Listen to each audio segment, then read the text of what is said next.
An apparent terror attack in Munich, Germany. At least 10 people are dead, 10 more wounded after at least one shooter, and it's believed to be one now, opened fire at a major shopping center in Munich. Video of the chaos emerging on Twitter showing one gunman opening fire on a crowd of innocent people.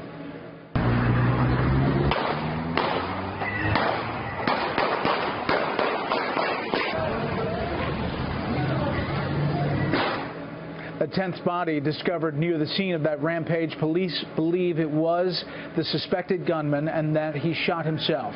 Authorities were looking for at least 3 more potential suspects, but as we've seen in other recent attacks, they think they're wrong. They now believe the dead suspect was likely the sole shooter.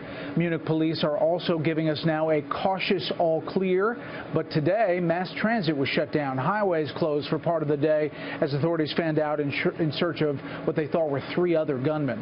At one point, Munich police said that the gunman had some sort of Islamist background. Details still coming in on all of this. Today's Munich attack is just the latest in a string of horrific mass casualty attacks in recent weeks, stretching all the way from Orlando to Baghdad to Dallas to Nice and beyond. Joining us now on the phone with reaction to all of this, the host of this show, Bill O'Reilly. Hi, Bill. Hey, brother. Thanks for sitting in for me tonight. So your thoughts on Munich and what it means in the big picture?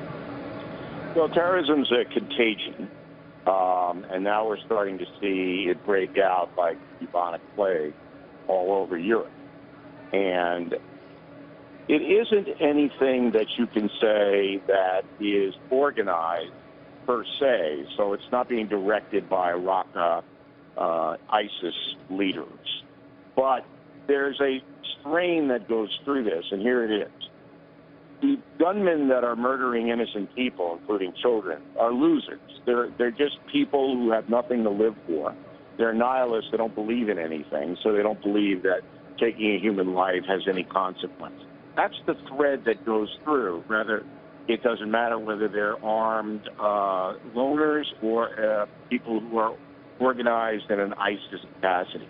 That's the one thing they all have in common. They're all losers. They don't believe in anything.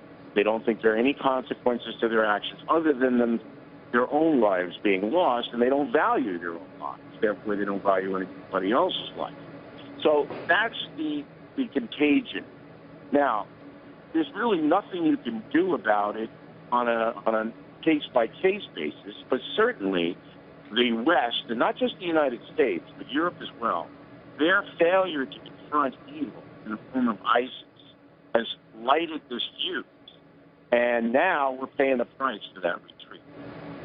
Europe in particular, Bill, has a major problem on its hands with the threat from all of these refugees from Syria flowing in. And at Germany, there are protests in the streets about what they're doing with these people coming in. And that worry, I guess, translates all over the world. Sure, and it's not just the risk of Islamists coming in on a refugee basis, but it's also the backlash from the far right, the neo-Nazi groups, not just in Germany, but all over Europe, who now say, you know what, we're going to go out and kill some people that we don't like. So you have a civil war brewing. Not everybody's violent in that civil war, but believe me, there's a civil war all throughout Europe. In Sweden, the most benign country, they just enacted legislation that would force refugees to pay their own way. In Norway, 5 years ago to the day, 5 years ago this day, a terrorist killed 77 people in Norway. So Europe is on the verge of anarchy, social anarchy, and it's all because millions of refugees have fled the Middle East, ISIS, Al-Qaeda, all of that, and streamed into the open border society of Europe, disrupting life in every single way. And then you bring it back to the United States.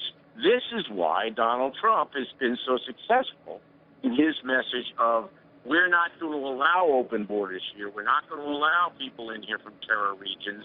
And that has resonated, and that's why he has the nomination. You know, Bill, I'm sitting here in Philadelphia as the Democrats get ready to start their convention next week on Monday. Hillary Clinton will try to sell and unify her party. That is, frankly, pretty fractured with the Bernie Sanders folks. Even though he's endorsed her, there's a lot of angst in the party. And then this new story about the DNC emails, WikiLeaks putting out these thousands of emails about internal negotiations and deliberations about Sanders.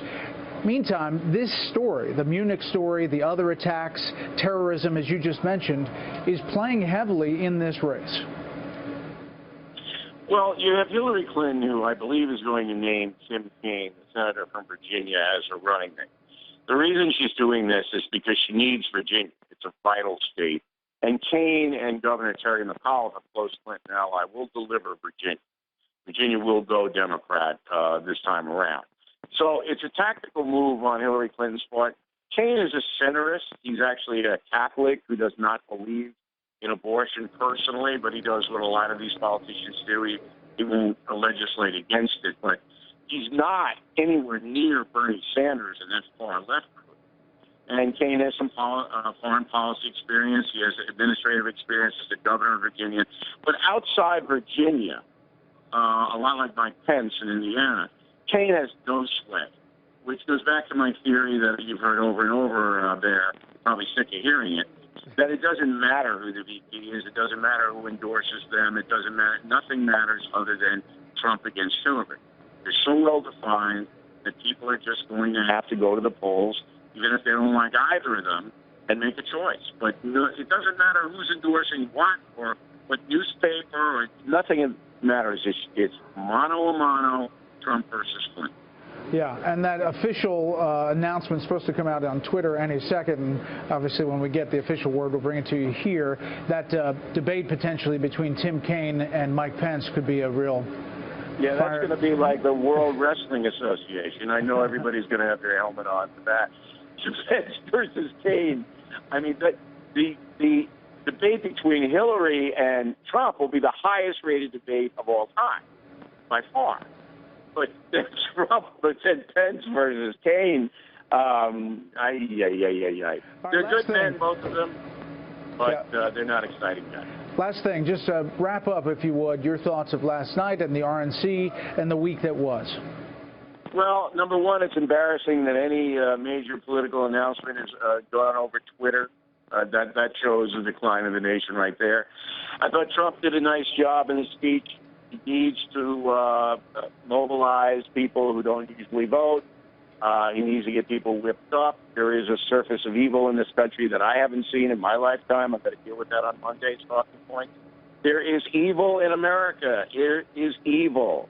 We see it play out overseas, but now it's here. And Trump is tapping into that. Like, I'm the guy. I'm the Avenger. I'm going to knock it out.